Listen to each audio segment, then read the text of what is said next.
नमस्कार दोस्तों, मैं महेंद्र कुमार शास्त्री जीविका यूट्यूब चैनल में आप सभी का स्वागत है।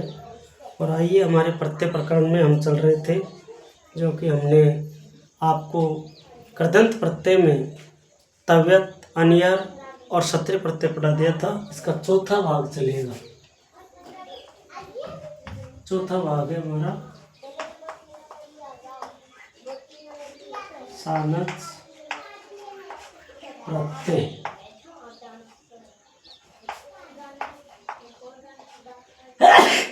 लट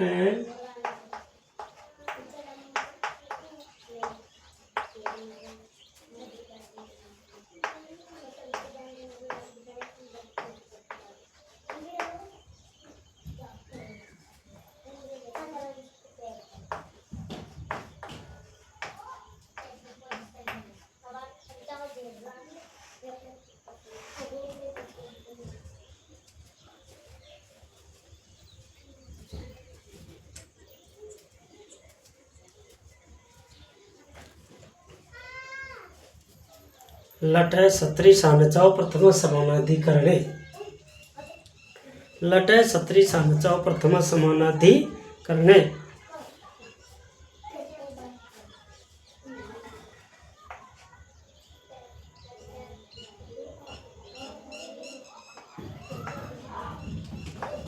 आत्मनेपदी धातुओं से आत्मनेपदी धातु से वर्तमान कालिक अर्थ में सानच प्रत्यय होता है। सानच के क्षय तथा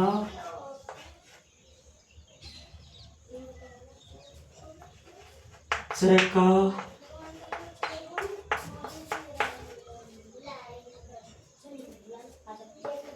लोप होकर आन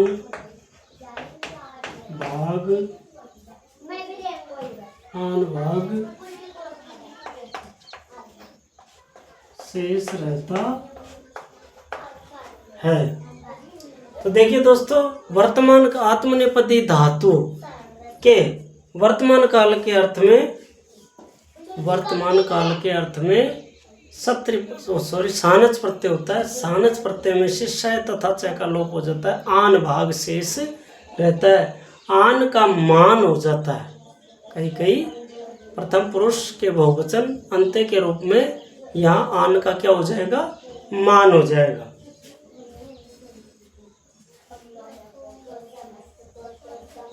जैसे देखिए,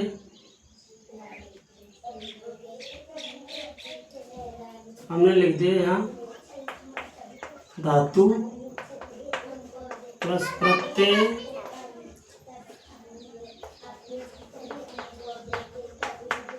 पुल्लिंग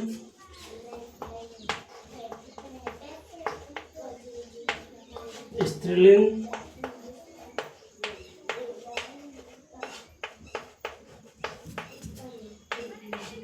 नपुंसकलिंग। तो हम यहाँ इस प्रकार से समझेंगे कि सानच प्रत्यय का स तथा च का लोप होकर आन भाग शेष रहता है। इससे बने शब्दों के रूप तीनों लिंगों में चलते हैं। पुल्लिंग में राम, स्त्रीलिंग में रमा और नपुंसकलिंग में फल के समान चलते हैं। जैसे हमने लिख दिया पट प्लस सानच क्या हो जाएगा? पठमान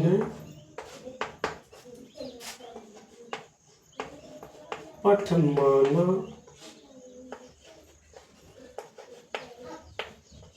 पठमानम। सी प्लस सानच शयाना,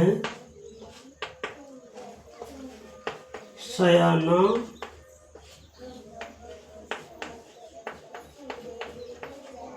शयानम। फिर देखिए वृत्त प्लस सानच,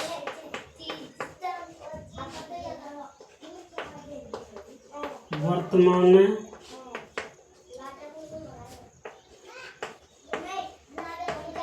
वर्तमान, वर्तमानम।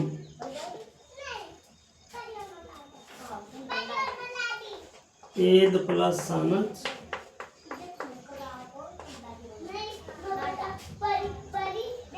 एदमान,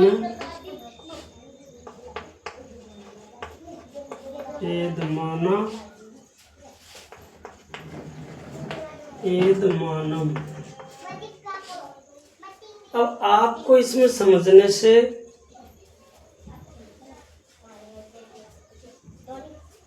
जैसे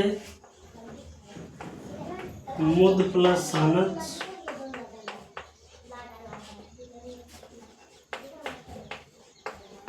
मोदमान,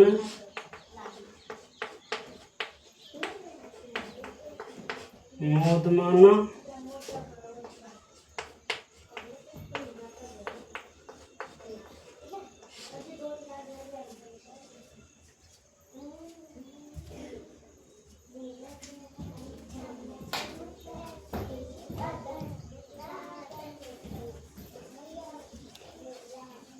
अब आप समझिए यहाँ प्रत्यय प्रकरण हमारा चल रहा है। चौथा प्रत्यय हम कृदंत में पढ़ रहे हैं। कृदंत प्रत्यय क्या बताए थे मैंने? जब धातुओं के पीछे जुड़ेंगे तो कृदंत या कृत प्रत्यय कहलाएंगे।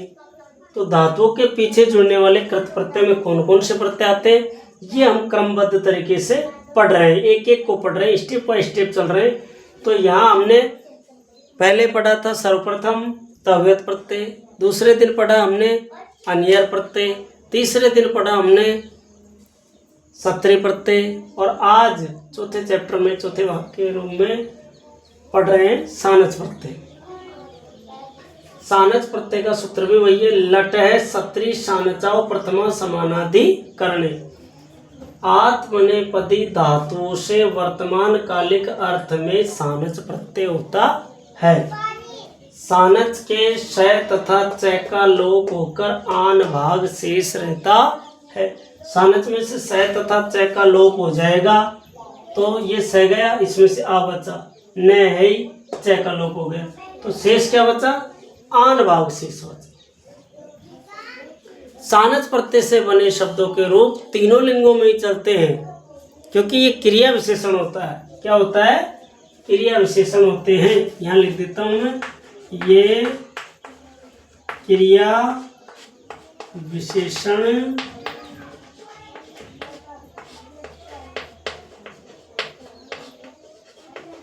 होते हैं, ये क्रिया विशेषण होते हैं।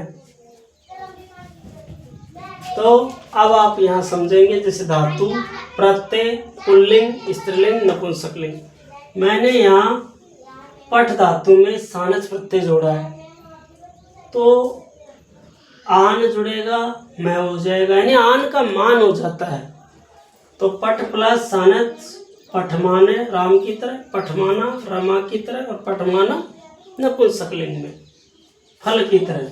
सी धातु से सानच जोड़ेंगे, सयान, सयाना, सयानम। वृत्त धातु से सानच जोड़ेंगे तो वृत्त का जो री है गुण आ आकार तथा रफर हो जाएगा, तो वर्तमान है, वर्तमान, वर्तमानम। एद प्लस सानच पढ़ेंगे, एदमान, एदमाना, एदमानम। मुद में सानच जोड़ेंगे तो मोदमान है, मोदमाना, मोदमानम। इस प्रकार से प्रत्ययों का विशेष रूप से महत्व है। आप इनको बना के देखें तो विशेष रूप से आपके समझ में भी आएगा और आप सीख पाएंगे। बहुत ही अच्छे तरीके से सरल भाषा का प्रयोग करते हुए हमने ये आपको पढ़ाया जा रहा है। आशा करते हैं कि आप भी इतनी मेहनत करेंगे ताकि आपके ये चीज़ें समझ में आए। धीरे धीरे हमारे चैनल में 10K यानी 10,000 व्यूज चल रहे हैं, यानी 10,000 लोग इनको देख रहे हैं अभी भी। लेकिन शेयर्स कम है, कमेंट कम है, और कोई समस्या या काठिन्य निवारण आता है तो उसको हमारे कमेंट बॉक्स में डालें, ताकि हम उसको देख करके अगले नेक्स्ट वीडियो में उसको आपको पढ़ा सके, उसको समझा सके। लेकिन आप कोई नहीं डालते, इसका मतलब आप हमारे वीडियो को देखते नहीं है। तो आप ज़रूर देखें वीडियो को, पूरा वीडियो देखें, और उसमें कोई दिक्कत आए तो उसको हमें पूछें, ताकि हम आपको बता सकें। धन्यवाद दोस्तों। अगले चैप्टर में अगले प्रत्यय के साथ फिर से मुलाकात होगी। तब तक के लिए इजाज़त दीजिए। नमस्कार।